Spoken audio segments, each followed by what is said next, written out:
Shows family, it's Memsa here at Inkosi Talk Shows. Find your own voice, lead from within.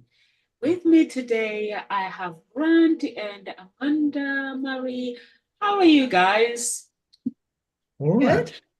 right. Awesome, awesome. Hey, Grant. Sorry, Hey, you came in when we were about to go live. that's always the way.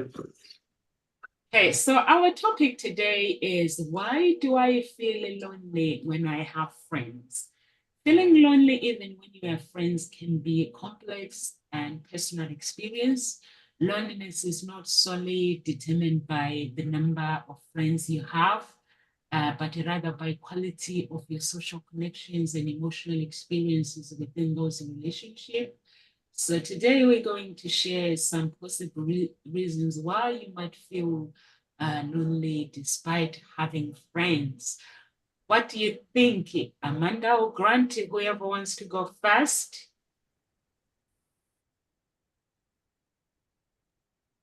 Go ahead, Uh, man. okay. I think there's lots of issues that have contributed to the feelings of loneliness, even though people know that they have friends. It's sometimes based on our inability to see people face to face, right? Like if we were all in the same room, we're creating a different bond than we do when we're talking on Zoom, right?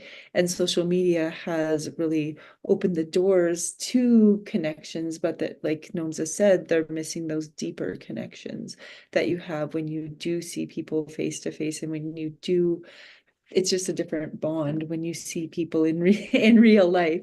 And so while social media has like immense powers to connect us, it also is causing part of that loneliness and disconnection because I know even I like send silly memes to my friends every day, right? I have a group of girls and we have a group chat and we send silly memes to each other every day, but we don't see each other every day, right? And so, but when we see each other, that bond of our friendship gets stronger. And when we don't see each other for a few weeks, it's like, oh, like you start to get lonely and miss your friends. And even though I'm interacting with them every day, it's not like that true authentic interaction that you have when you see people in real life. And so I think while social media has really allowed us to connect globally, it also has caused it remove some of that like in-person social interaction that really we crave as humans. And I think people really do crave that. And I know there's been studies done on like infants who aren't held and cuddled right away when they're babies because of health issues and that they really struggle throughout life with attachment. And so I think we really sometimes underestimate how important physical human interaction is, like just being present without a screen. And because our screens are so part of our world all the time right now, two people can be sitting right beside each other on the bus or even in your own home, and they're like completely disconnected from each other because they're glued to their screens.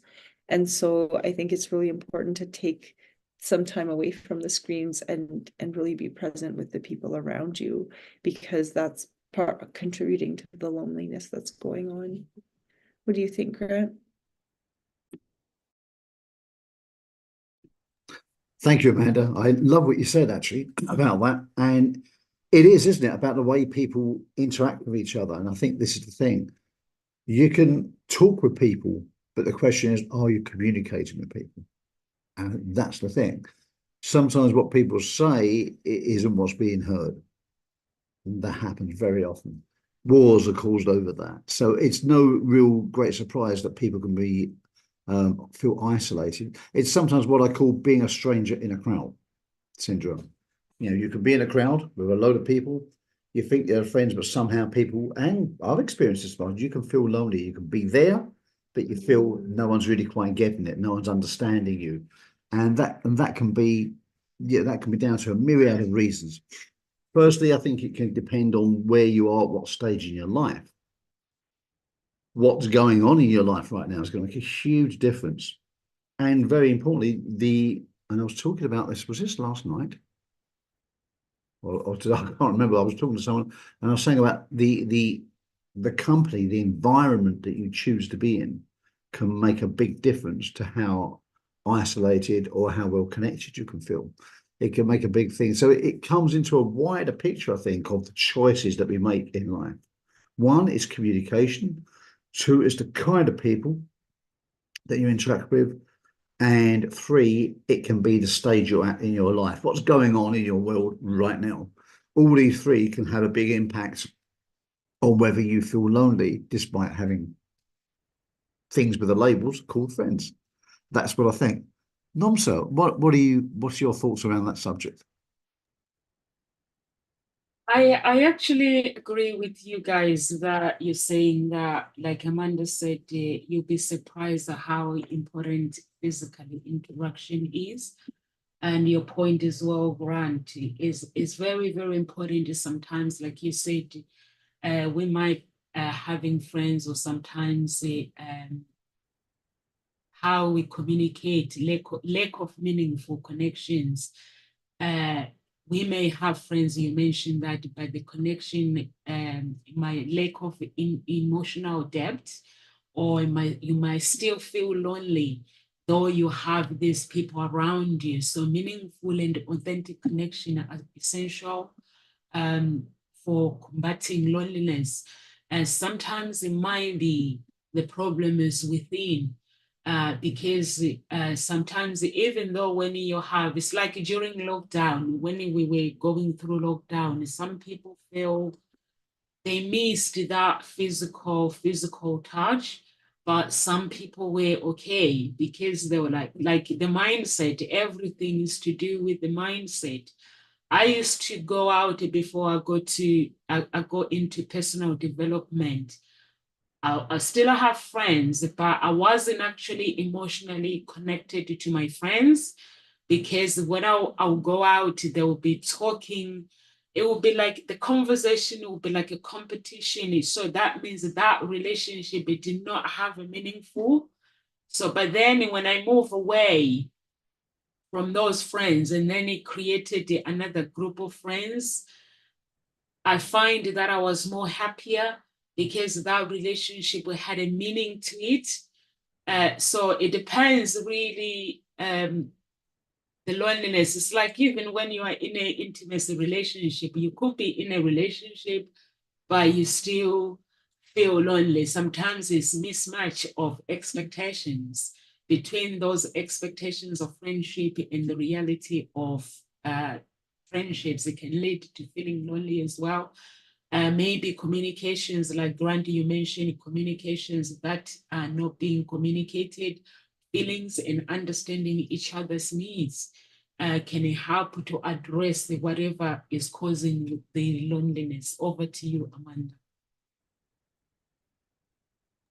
Yeah, I think what you said about when you have like certain friends, you can even when you're with them, you can still feel lonely because they're not completely understanding what it is that you're going through. And then as you grow and change and shift, then you start to surround yourself with friends that are also in that same like vibration as you. And so I look at the friendships that I have right now, and they're like the best friendships that I could ever ask for. And it's really interesting how when you get to a certain age in life, like your friendship groups sometimes get smaller, but it's like a higher quality of people. And when you consciously are choosing that higher quality of people to surround yourself with too, I think is really important, because the quality of your friendships really depends on the people that you're attracting into your life, and are they on a path similar to you, which is to help you grow and to help you become a better version of yourself. And are you all getting up each day and working towards your goals and uplifting each other. And so I think sometimes our friendships can either like help uplift us, or they can also like keep us stuck. And so if your friendships aren't actually helping uplift you and helping build your self-esteem and build your sense of self-worth, then that could be causing a sense of loneliness as well, because you might not feel like you're like, they don't get me, right? Like I don't really fit in here.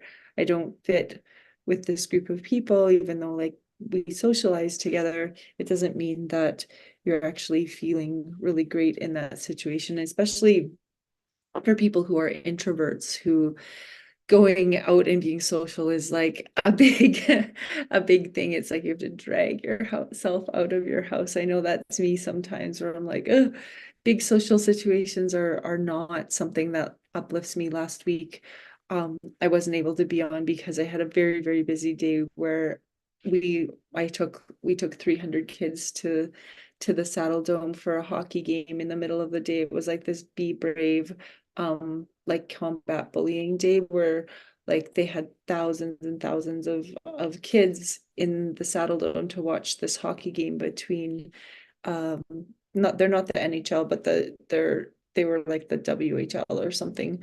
And anyways, so we took our 300 kids, grade 3 to 6, to the hockey game. And then after that, Ella had volleyball and then I had soccer. And so I was just like, I can't get up super early and be on the show in the morning. But it just, being in a situation like the hockey game, where it's like that sort of thing uplifts some people, but that completely drains me, because there was like over 20,000 people in the building and it's just so loud. And it's like, it's not my favorite thing, but it also is like a good experience. But then I just was like so drained for like a few days afterwards, just completely exhausted by the level of noise and everything in there. And even in a room with 20,000 people, you can feel very like alone or isolated, especially when you're not used to the level of noise and excitement and everything in that. You can feel like, whoa, this is a lot.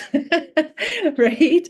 And so it really, but there are people who situations like that just like gets them going and is like fills their cup, and there's other people that doesn't fill their cup for. So it really depends on the type of person you are. Are you an extrovert or an introvert or some combination in between? And I do like going to those types of events every once in a while, but I do find that they really, really drain me because I'm not an extrovert.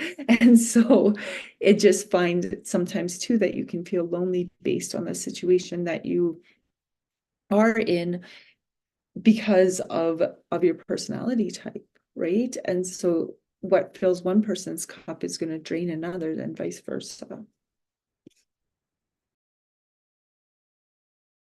Yeah, great point. What fills one person's cup can drain another's. It's very, very true. And I think this is why people can sometimes feel that they're being a crowd. Maybe the conversation just isn't their conversation. Happened to me actually several months ago. I was out with um I was out with a group of people that I knew that I hadn't seen for a long time, and the conversation had never progressed from where it was years ago. And I had this conversation with a client of mine who had felt the same, that he had gone up in the world, he had gone forward in the world, but his old friends hadn't. And although he still liked them, respected them as friends, there was no real conversation because his world had become different to theirs. And we were talking about this. It can be a sad truth of success. It is that people say, oh, when people get successful, they change. They're not the same person. Well, sometimes, yeah. In order to do something different, there is parts of your personality that need to change. Doesn't mean to say you're turning your back on people, but yes, elements of your personality, elements of your experience of life, the things you spend your time doing, the kind of people you're with, the person you have to become isn't a bad thing at all, but it has to change. And if other people aren't there, this is what happens. In the journey of personal development that Nomsa said, and I'm sure you've experienced this, the more you learn the stuff, the more you practice the stuff, the more you evolve in yourself, in a sense, it can be more isolating from average people who haven't learned this stuff. Sometimes you can connect really well with people, but if people aren't on that level, if people haven't read those books, you can't really talk about those things, you know. And there's certain friends I have from years ago, and I have to just not talk about those things with them because they don't get it. They just don't get it. They don't want to get it. And that's their prerogative. There's nothing wrong with that. But they didn't want to go on that journey. So therefore, if you're surrounded with people like that all the time, then the conversation is going to be stifled because you don't have too much in common. The only thing you do have in common is the things you used to have in common.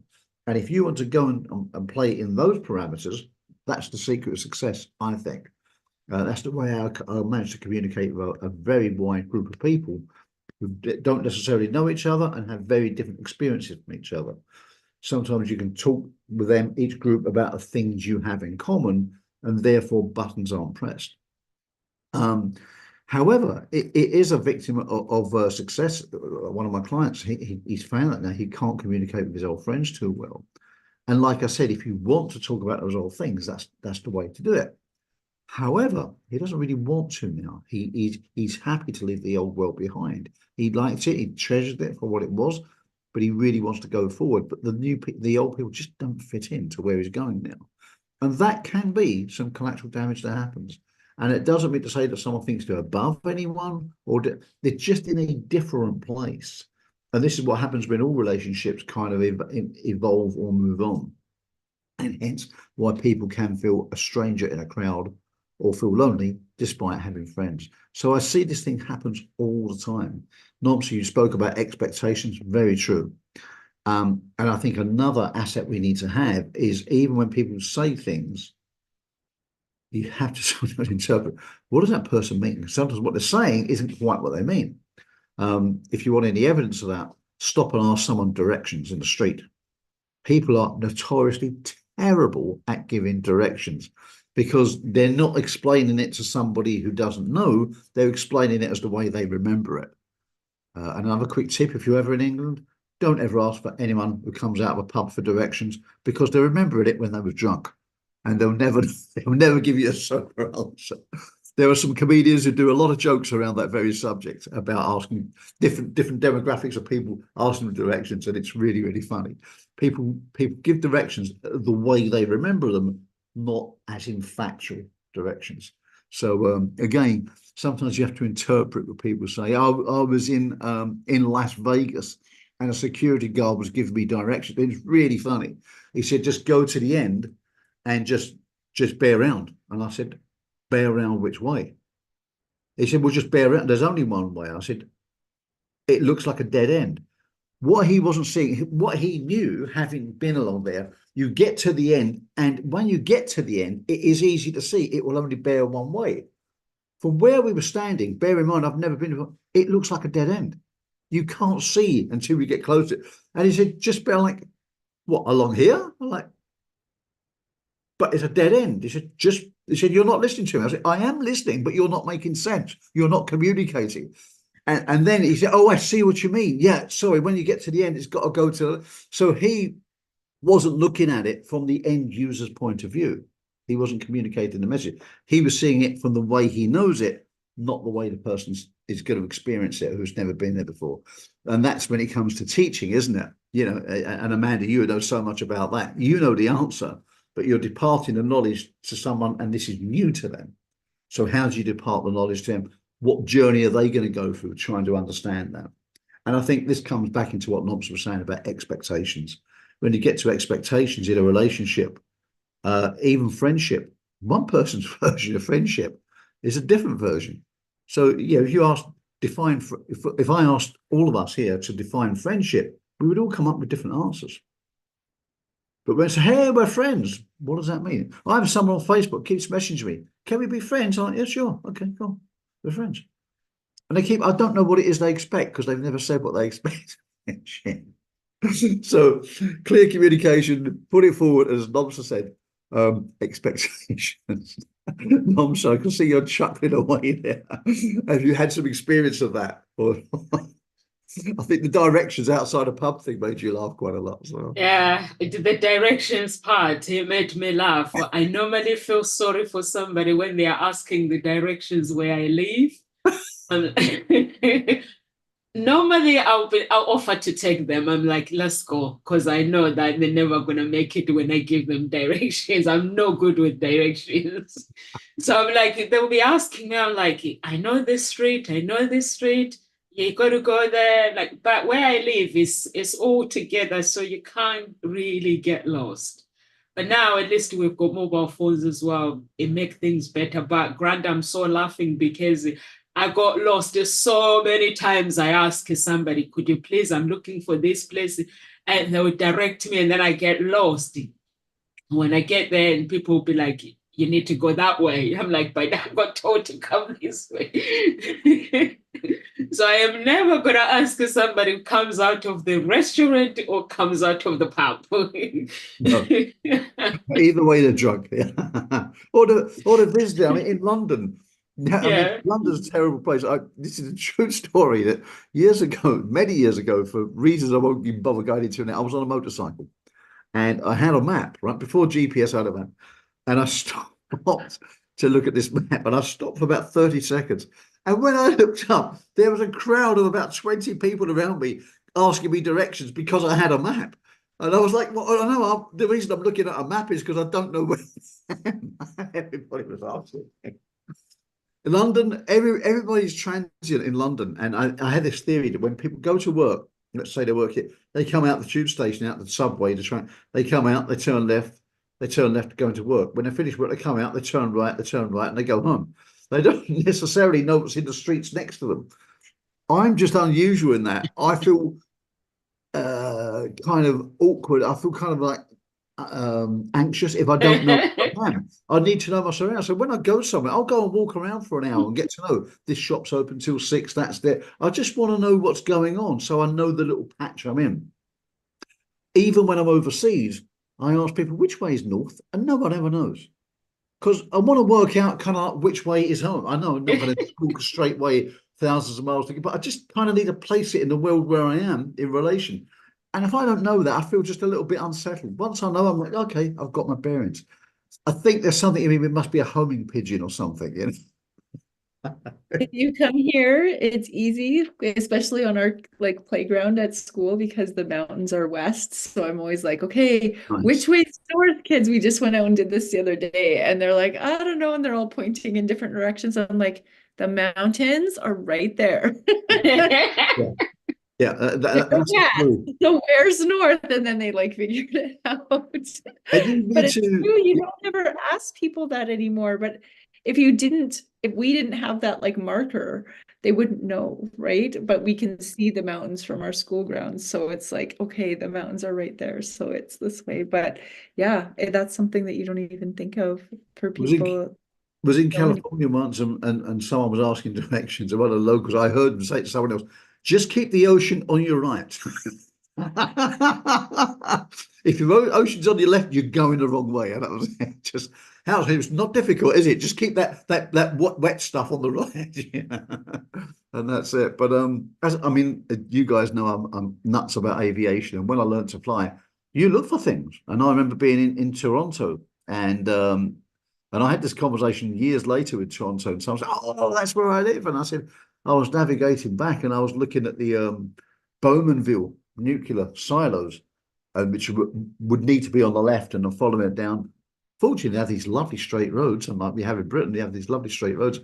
And I was looking there, and I was looking like Bowmanville looks too far away. It's in the right position, but it's too far. I just need to be like here as opposed to there. And you navigate by things like that, then you do.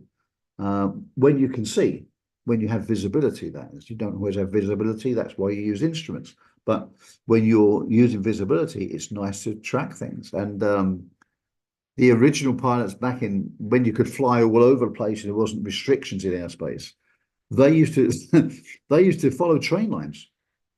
Yeah. Because London to Birmingham, the train line would go so, and they would follow train lines, and they would know the train timetable, and they could navigate because trains were so reliable on time. There, that's the 11:08 from Victoria. Yeah, doing things like this, and that's how people used to navigate back in the old days. It was by knowing where things were. But let me bring that back to the conversation today. That knowing where they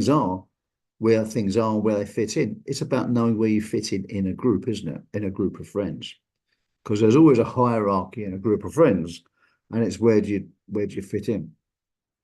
We've all been in the in crowd, I'm sure. We've all been part of the in crowd, the cool kids at some point, and perhaps we've also been not part of the cool kids and what it feels like to not be part of that. So you can be kind of allowed into a group, but not quite accepted into a group.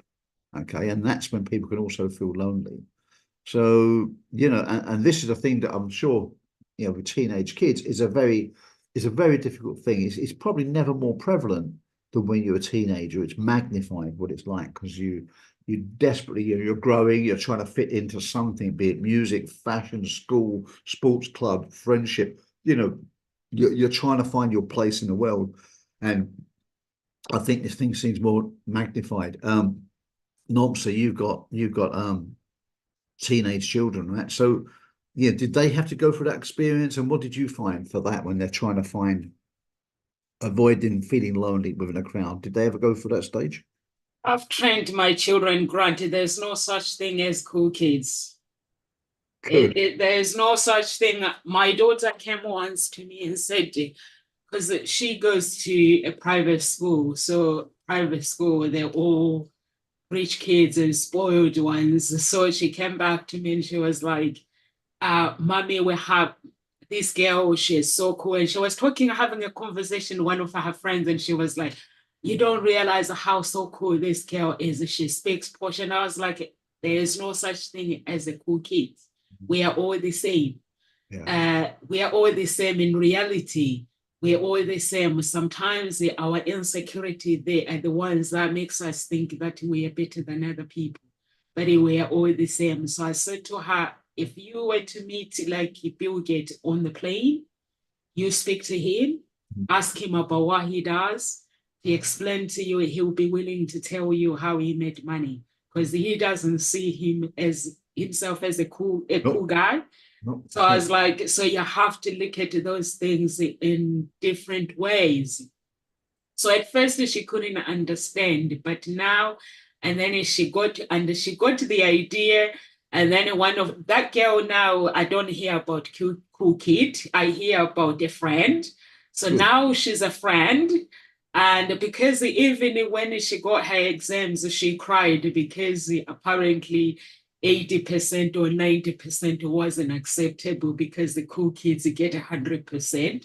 So I had to put her straight as well. And I had to go to school and speak to the school as well and say, I don't want my daughter to be in the school. We're like so happy. They said, we are so happy because you actually agree with us. That's what we think that children should not put that pressure on them. And because of the school, they didn't bring up the conversation because that's how she reacted. So they wanted to see how am I going to react. So I have taught my children that there is no such thing as cool kid. You just have to be you, make friends. The people have to like you for who you are. You shouldn't be afraid of rejection. But there are some people out there who think they are better than others. But that's okay. That's how they think, that it's their own world. Like Grant, you were talking about the world that when your friend, your client, when he speaks to other people now, he can see the gap that there's because he's into personal development. There's this thing, there's a big gap. For me, with my friends and my network, is the talk show actually that helps my family and my friends because they watch the talk show. So when we meet, we speak the same language. Yeah. Yeah. So, but not everyone, but all my friends and family, they follow me on my social media. When I meet them, like I could see them, they're speaking my language, they're doing things that they're like, oh, you'll be really pleased with me. I'm like, what's happened? Like, oh wow, I'm starting doing this, I've started doing this. And I get excited for them. But then you see these other people when they're not doing any personal development, they're not doing anything, and they're living in a different world. When you have a conversation, there's no connection. Or sometimes some people, they don't know how to deal with things, and in that moment you can't really help somebody if they don't know how to help themselves. So loneliness is like during lockdown, everyone, like people were, I was listening to the news and people were like saying they're lonely. But me, I was getting excited because when the lockdown came, Grant, I was like, I don't want to be lonely. Honestly, I walked in at because Royal Mail, they did not close. They were open all the time. And Yeah. I was like, yeah, I can do coaching, but I can still go out as well. And I just walked in at Royal Mail and I said to the manager, give me a job. And he's like, he looked at me, I was like, are you serious? I was like, give me a job, anything. And I was like, what can you do? I was like, I can do anything. Just give me a job. And this is my qualification. And we just started talking. And he was like, okay, here's the job. You're on your own manager. You can work and do this. So that's how I pull. Yeah, I will go 3 hours and I'll just do my work and I'll go home. But everyone else was complaining. But for me, I knew I couldn't stay at home with the kids like 24/7. But it's like, what do I do? So it's like the Royal Mail, they are open. I don't want to be lonely. So everything is to do with the mindset. Mindset is very, very important because you might have a friends, 20 friends around everywhere, around the world, or hundreds. But if you yourself don't love yourself, don't accept yourself, it's like there are some people, you will look at them, they will go and buy clothes, expensive clothes. They will put expensive makeup, carry expensive handbag, high heels, and they'll go nice cars, bigger houses, and they'll go and hang out with people. And they'll still feel lonely because that relationship it ain't real. But the relationship, it's like here at Ngozi Talk Show with coaches. We're family. You can see we are this little family. We're just there for each other. But then when other people come and join, you can see if somebody's just here, where there is no connection, you can say to that there is no connection. And you see people, they just leave because they see that they don't fit in it because we're real. So authentic is very, very important. When you hang out with people that are authentic, and truly, truly accept yourself for who you are. Because if you don't accept yourself for who you are, you want people to say you're looking good. Gossip Talk Show is good. This is good. But if you yourself don't see it, you will still feel empty. They will be empty. So I've learned the hard way, guys, Brandon, Amanda, that I need to work on myself. Sometimes I meditate until I feel the meditation go inside until I cry, and then I can feel that that is the meditation. That is love going inside of me, because that is really important, self-acceptance. And that can help you with loneliness. It can help you with anxiety. Amanda, I know you suffer from anxiety. You know that how you cope with everything is how you are able to be the person that you are today. But you have people that are in your position.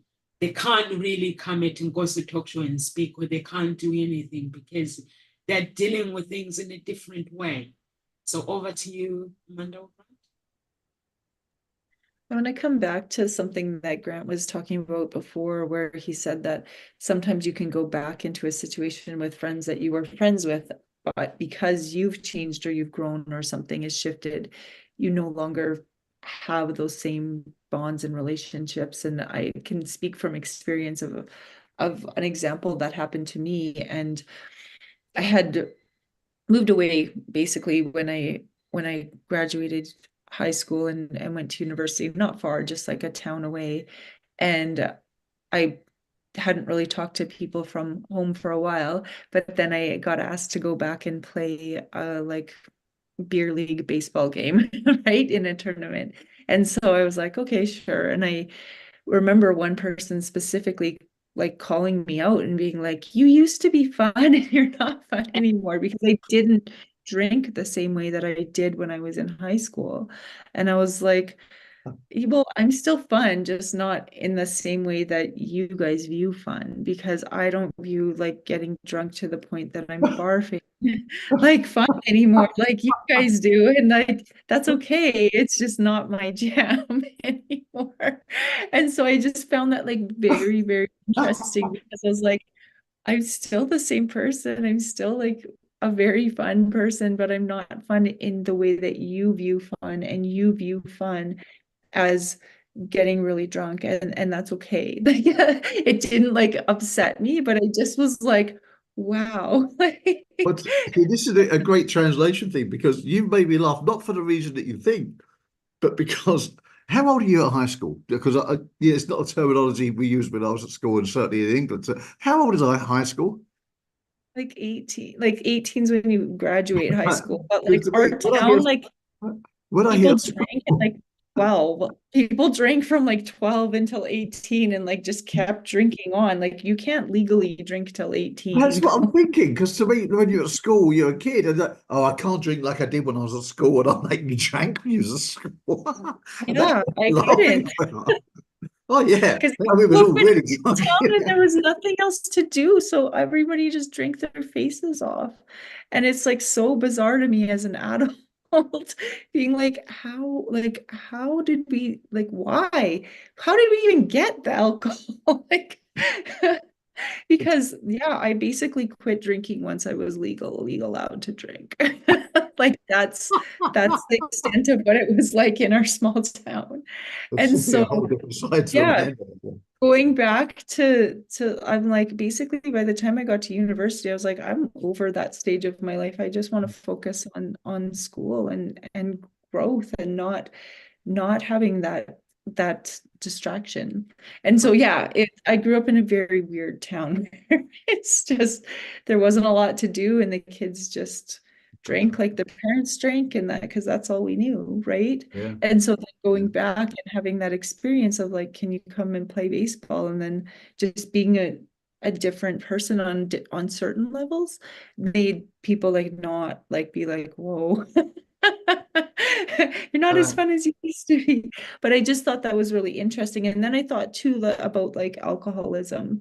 And if you are an alcoholic and all of your friends are alcoholics, and then you're trying to not be an alcoholic anymore, it's really hard because you need to like completely uproot yourself and build different friendships and get yourself away from that social situation, because when all of your friends drink and everyone around you drink, how likely are you to quit drinking? You have to yeah. completely like be in the mindset that you're willing to cut those ties in order to heal yourself. And I think that's one of the reasons why it's so hard for people to shift if they have an addiction, is because it's not the addiction that they're missing necessarily, it's the friend group and the friendships, Yeah, because they'd have to completely absolutely. change their friendships. And I've talked to like a friend before, for a couple of friends from high school who had addiction problems who got over them. And I'm like, what is it that you did? Like, was it rehab? Was it this? Like, what was it that like finally allowed you to like cut that habit? And they were like, rehab didn't help, these things didn't help. It was literally like moving myself completely away from all of those people and restarting my life and being willing to cut all of those ties. And that's the only thing that helped me. And also being at the point where I was like at rock bottom and not willing to want to continue that anymore. So it's like you have to make a complete drastic change in your life and stick to it in order to overcome that addiction. And I thought that was really interesting because like their parents paid like thousands and thousands of dollars to send them to rehab and it didn't do anything. But Yeah. it was finally when they decided for themselves that they didn't want to do this anymore, and when they decided to remove themselves from all of those toxic friendships, that's actually the only thing that really saved them It's a as lot well. about the environment, isn't it? The environment you want to be in. And I think that's so true that, kids, for example, will drink to not feel like a stranger in a crowd, will not feel lonely in a crowd. They want to feel part of the gang. And this is what I was talking about, acceptance, being accepted by a crowd is a really big thing, especially for teenagers. But it doesn't stop there, does it? You go to the workplace, there is the gang at work, may not call it a gang, and it's subtle, but you watch it. You watch The Office when they go, the office, turns out, and they go to the bar after work. You can see the dynamics that are going on, and stuff was going on.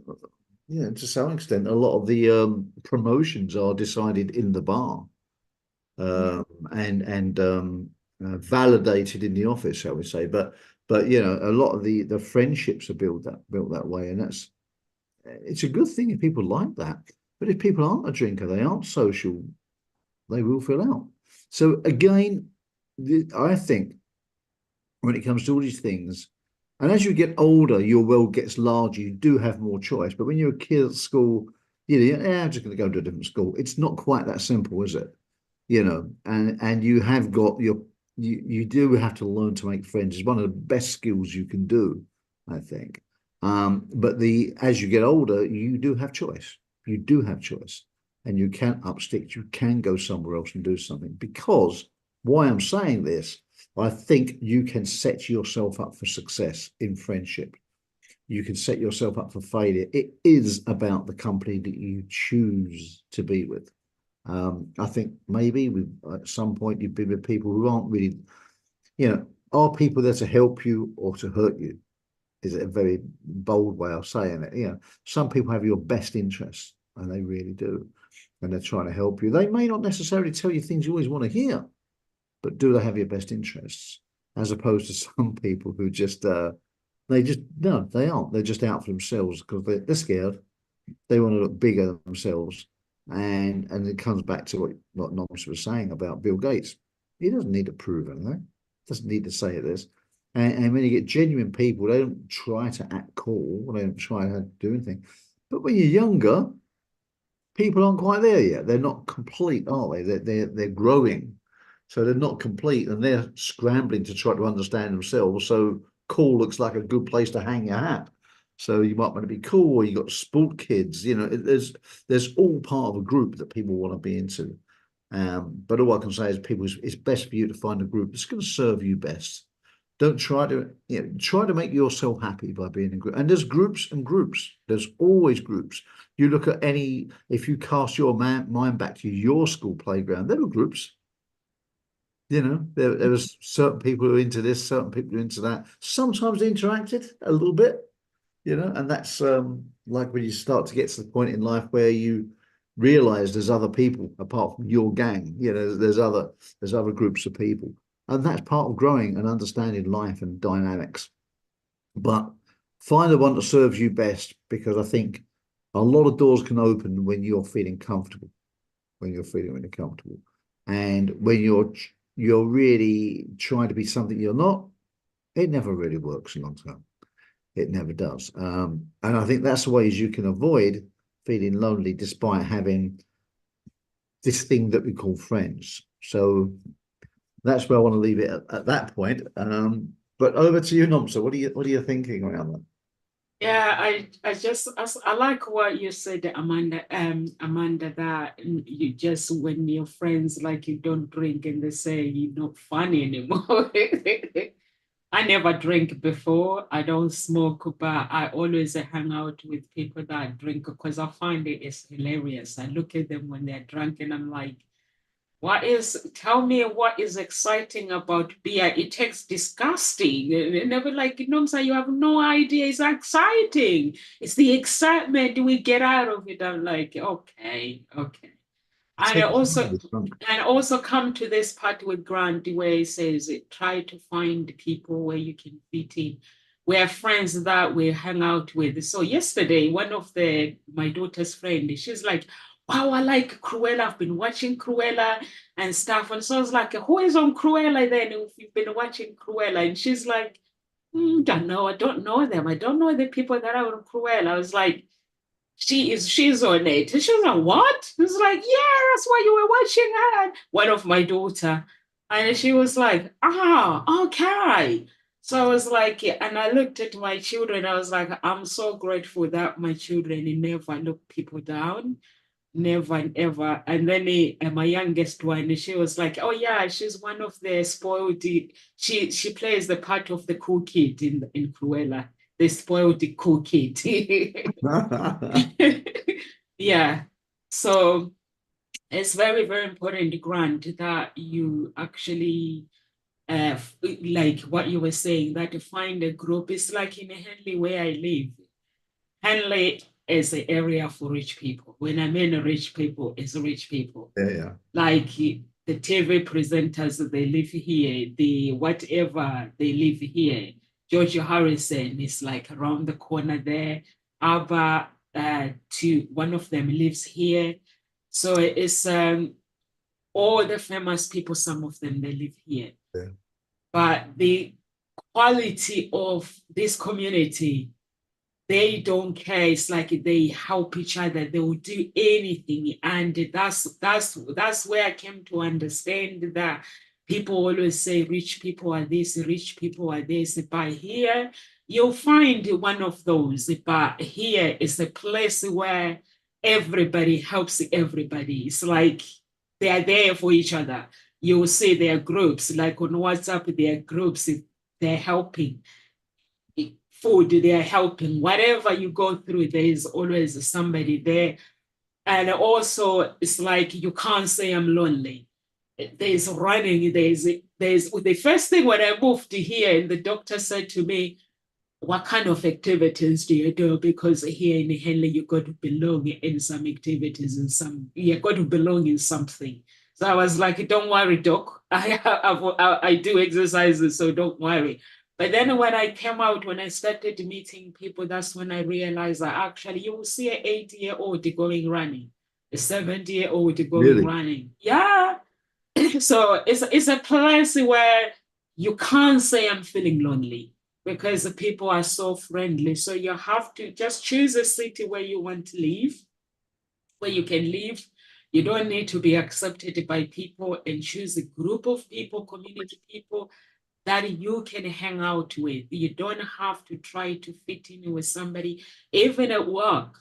Just be around people that accept you for who you are, not for what you have. And most, I think, for people like if you have businesses like us, it's harder to find people that want to accept you for you. Normally, people they want what they can get from you. So just try to do that. The Holy Spirit is the one that guides me through. Do I talk to this person? Or if this person is coming to my life for what? But I never feel lonely. When I meet friends, I always say to my friends, I prefer to have 2 or 3 friends or one, as long as I'm happy, not to have this crowd of people and I'm miserable. Because people can make us miserable because of the competition, or they're trying to say they're better than us or anything.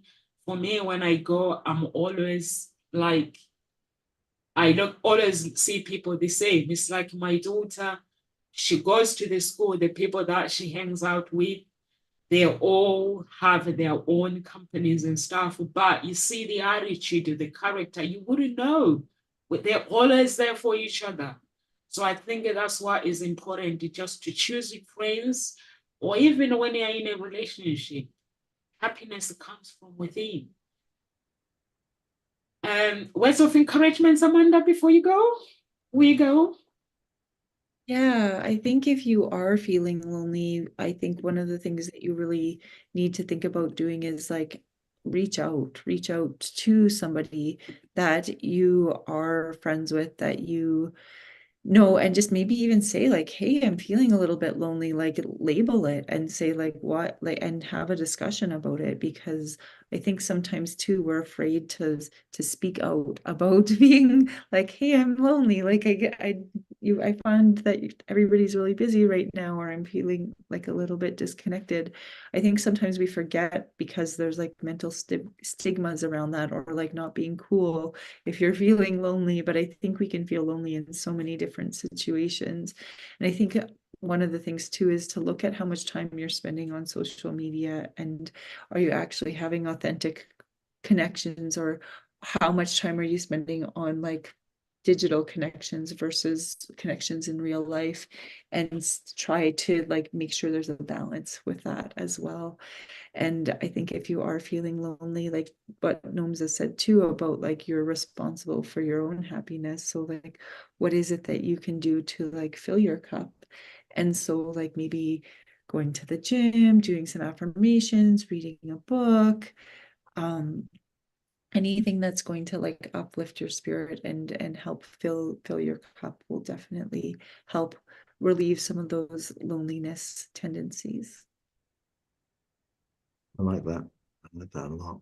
And And you know, you mentioned about well, George Harrison's no longer with us, obviously, as we know, but his wife Olivia's here, and I followed her on Instagram, actually, his wife, because I'm a great lover of the work of George Harrison and the legacy he left behind. But when you look at that, they had a way, when you look at the George Harrison, you look at the Beatles, I mean, of course, they had fallen out, as you invariably would when you're in such a tight-knit thing, but there was a cohesion there. There was a very, very strong cohesion, something that was almost undefinable. There is that magic, that electricity, that frequency, which is a whole different subject, the frequency in which people vibrate. So I want to just end it at the beginning with the title, is Why Do I Feel Lonely Despite Having Friends? That word friends. Are these people friends? Or are they associates? Because there will be a criteria to friendship. And if you have a criteria, what is a friend? If you have that criteria and ask yourself, are these people friends? And there is a question that I ask my coaching clients at some point. And I asked them, I won't say the exact questions in case anyone's going through it, because I don't want to spoil the impact of the moment. But it is something about evaluating friendships, you know, and some friendships, you know, really do need to be developed. How do you develop them? And some, no, they don't. Some friendships just aren't meant to be. And sometimes you have to evaluate things and think, this isn't quite the right situation. And it's more productive for both people to go a separate way. But if you have a criteria of friendship, and these people and you, of course, hit the friendship, because I said earlier about sometimes you moved on and other friends haven't. Well, you know what? Perhaps they've moved on in certain areas and I haven't. Okay. Because we all grow in different aspects of life. But if you have that criteria for friendship and you stick with that, choose your friends very wisely. Because if you choose them wisely, it will avoid you feeling lonely despite having friends. And that's my words of advice. Over to you, Nomsa. Thank you so much. Thank you so much, Grant. And Amanda, I agree with you, Grant. Sometimes you just choose your friend wisely. A friend that makes you feel uncomfortable, feel lonely, because that means you can't express it yourself. For me, I have celebrate friends. When I go and see them, I forget. Before they used to want me to treat them like fans, like how they treat, and they'll give me this fake thing. Like when I go to them, they have to serve me first class. I'm like, guys, I'm from Africa. If I'm eating wings, I eat them with hands. So that is a friend. Like you can eat wings in front of me with the hands. I'm not gonna go and report you on social media. So I'm like, I drink like sometimes when I'm with my friends, sometimes I drink my juice from the bottle. So you want to go and get a glass, go and get your own glass. So I'm like, and like, take your glass away. When I'm with my friends, I want to be have like I'm with my friends. The times where, of course, I have to uh, eat like fork and knife, first class. I have to do this, but there are times where I have to relax. Come on, guys. Yeah. That's how, yeah, the times where I have to eat my wings with my hand, my fingers, and I'll be like, they're nice. I like that. So I try to make my friends make sure that they know that our friendship is real, it's not fake. And where I feel fake, I move away. If I feel that I'm not accepted, I'm not connecting with people, I just move away because I just need to hang out with the real people. Sometimes you find like they are rich people, you find they're like, oh, I've got more money than you. I just move away. I don't want to hang out with those kind of people. So you can choose where you fit in with people relationship wise. Mostly if you don't, it's depression, anxiety, so it's very, very important to put yourself first, whatever you do. And sometimes if you feel lonely, it could be lack of quality time with yourself, with those people, or maybe with yourself as well, and met emotional needs. So make sure that emotionally your needs are met. And guys, please go to our website. If you want any coaching, please do go on our website. Also talk shows, things are going to be really exciting.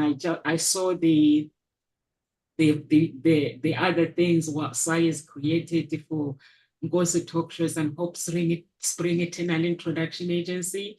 It's all going to be exciting, I think, by very soon. So guys, just go if you want coaching, or just follow us on our social media. You can go to YouTube, subscribe, be part of the family. Facebook page. We've got a unique billionaire mindset. And mostly if you have a business and you just want people to know your coach, and we don't advertise, so please do follow us. Amanda, I'll see you soon. And God bless everyone, and live with grace.